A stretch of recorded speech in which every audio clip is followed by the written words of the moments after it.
အားလုံးပဲမင်္ဂလာပါကျွန်တော်ကဒီနေ့မှာဆိုလို့ရှိရင်တော့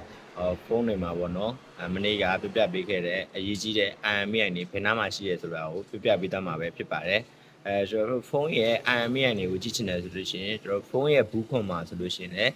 ပါပါတယ်ပေါ့နော်ကျွန်တော်ဖုန်းရဲ့ဘူးခွန်မှာဆိုလို့ရှိရင် IMEI 1 IMEI 2ဆိုပြီးတော့ပါပါတယ်ပြီးလို့ရှိရင်နောက်တစ်ခုရှိနေမယ့်နေရာကတော့ကျွန်တော် sign voucher တွေပေါ့ဖုန်းဝယ်လို့ရှိရင်တို့ပေးတဲ့ voucher တွေမှာဆိုလို့ရှိရင်လည်းဖုန်းရဲ့ IMEI တွေပါတယ်ပေါ့နော်နောက်တစ်ခုကကြတော့ကျွန်တော်ဖုန်းရဲ့နောက်ကျောဘက်မှာဆိုလို့ရှိရင်လည်းဖုန်းရဲ့ IMEI တွေပါပါတယ်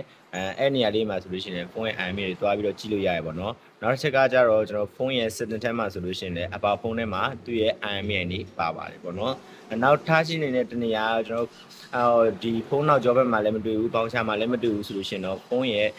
နေရာမှာကျွန်တော်တို့က star shat 06 shat ကိုရိုက်ပြီးနှိပ်လိုက်လို့ရှိရင်ပေါ်လာတဲ့ကဏ္ဍနံပါတ်15လုံးကဖုန်းရဲ့ IMEI နံပါတ်တွေပဲဖြစ်ပါတယ်ဒါဆိုလို့ရှိရင်တော့ကျွန်တော်တို့ IMEI ထားရှိတဲ့နေရာလေးကိုတည်တွားလောက်ပြီးလို့ထင်ပါတယ်ကျွန်တော် mobile phone တစ်လုံးမှာမဖြစ်မနေတည်ထားတဲ့ IMEI လေးတွေဘယ်နှမှာရှိလဲဆိုတာကိုပြပြပေးသွားရပဲဖြစ်ပါတယ်နောက်ဗီဒီယိုတွေမှာပြန်တွေ့ကြပါမယ်